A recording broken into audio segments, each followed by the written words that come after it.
Now what I did, I went past that. I said, I got to the third. This is probably one of the greatest jazz teachers in history, Barry Harris, teaching us a jazz lick, a bebop lick on the conservatory in The Hague.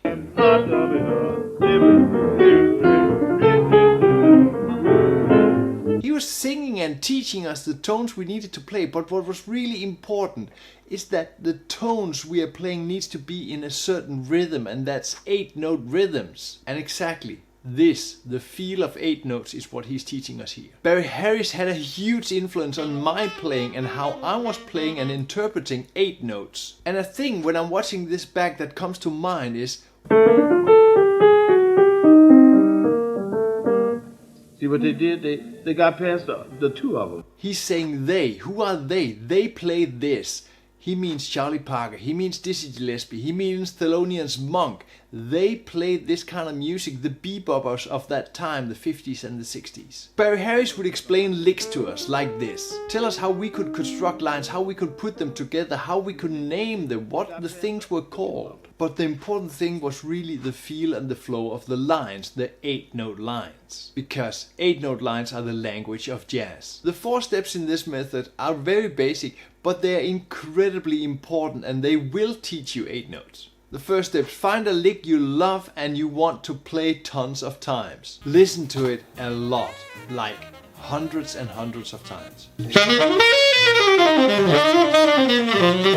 Now play the phrase, either learn it by ear or play it from paper, but you need to learn it by heart. And now you might think, whoa, these are 16 notes, I want to play 8 notes. That's coming. Just wait a bit and I'll turn this into some 8-note magic for you. Why I chose this 16-note line of John Coltrane on his album Blue Train is because I love this line.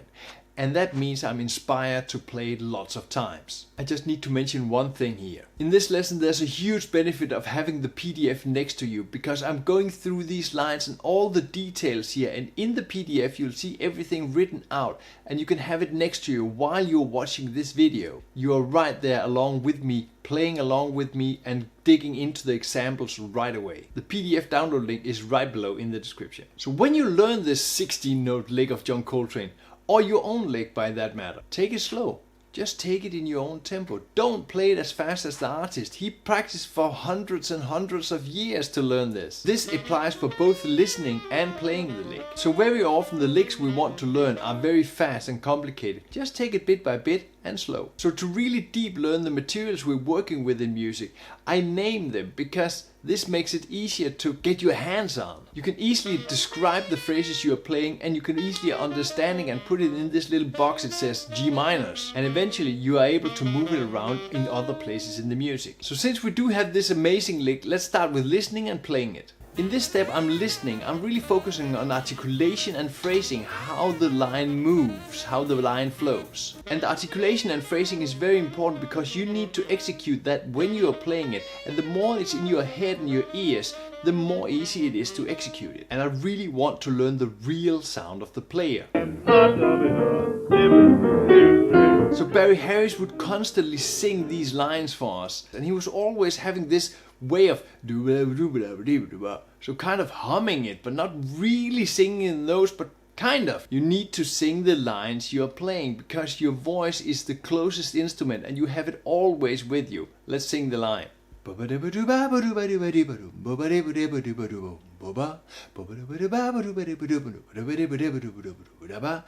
you're singing in the line, you really feel the impact of the line, not just in your ears, but you have to execute the line, how you're going to play it. So singing is very, very valuable. The third part of this approach is play the line, but slow it down, take it easy. Play it really slow. You do not need to play it fast. It's not about the speed, it's really about getting the flow of the line into your fingers, moving these 8 notes, and really thoroughly knowing what this line is about. So one of the very important things about playing lines thousands of times is you really need to know it. You really need to remember the sound and the lay of the lines that you can execute them right away. And Chris Potter, he said it in this workshop. If you're spending any time at all thinking about that, the moment is gone. You get it in your head. And that's the most important thing.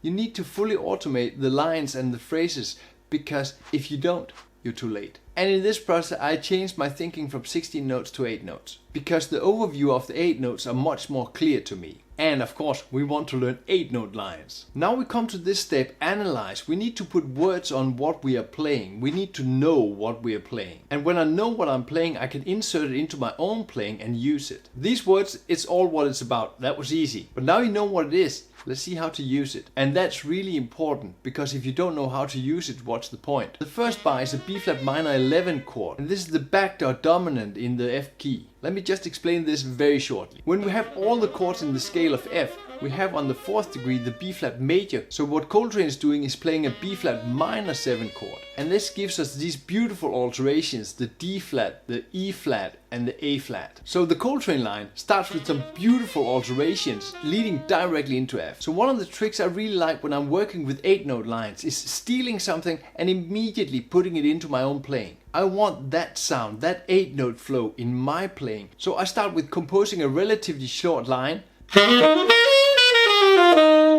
Basically just stealing the Coltrane line, but making a bit of my own. And already now we have achieved our goal, playing an 8 note line. We have listened to a line we like, we have learned a line we really like, we have explained a small part of the line, getting to know it, and we have actually put it into our own playing. So now we have the 8 note lines we want. Let's make some more 8 note lines. The second bar is epic. In the second bar, Coltrane is just playing the scale down to that F, then playing the G minor chord down. And immediately I transform this knowledge into my own playing.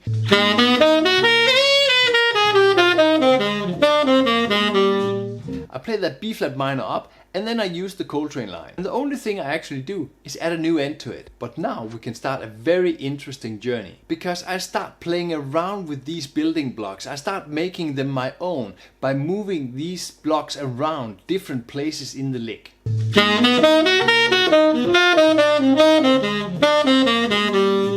And I'm definitely using a lot of his material.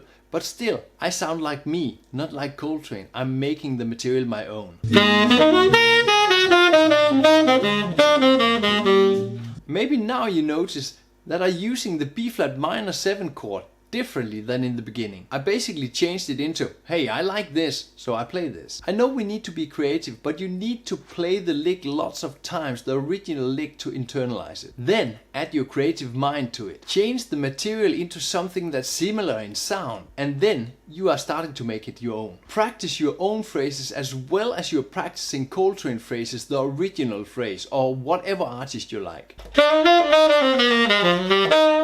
The last part of this Coltrane lick is a bunch of enclosures and then a bit of chromatic approach notes. I love how Coltrane can use the scale as an enclosure, and it's just a diatonic enclosure.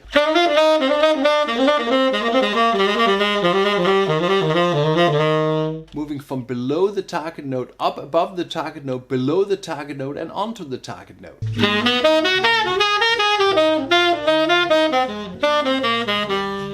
To explain this lick, I use the same beginning more or less, because I really like that B flat minor sound, so I want to repeat it so many times that I have it in my ears and my fingers. And then I directly insert this enclosure into 2 places in the lick. And of course I use the earlier known material because I want to internalize this too. So the basic technique I'm using to get into my own 8 note lines are the same technique as what Barry uses. Use what the greats have played and put it together in another way. In your way. And I think this is the best way to learn 8 note phrases.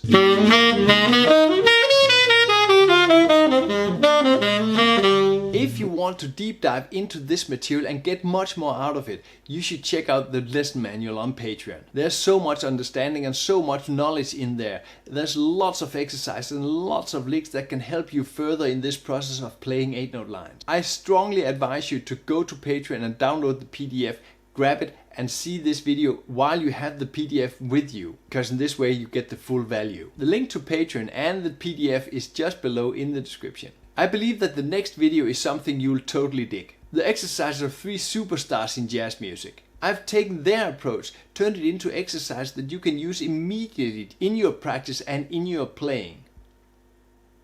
Play music, have fun.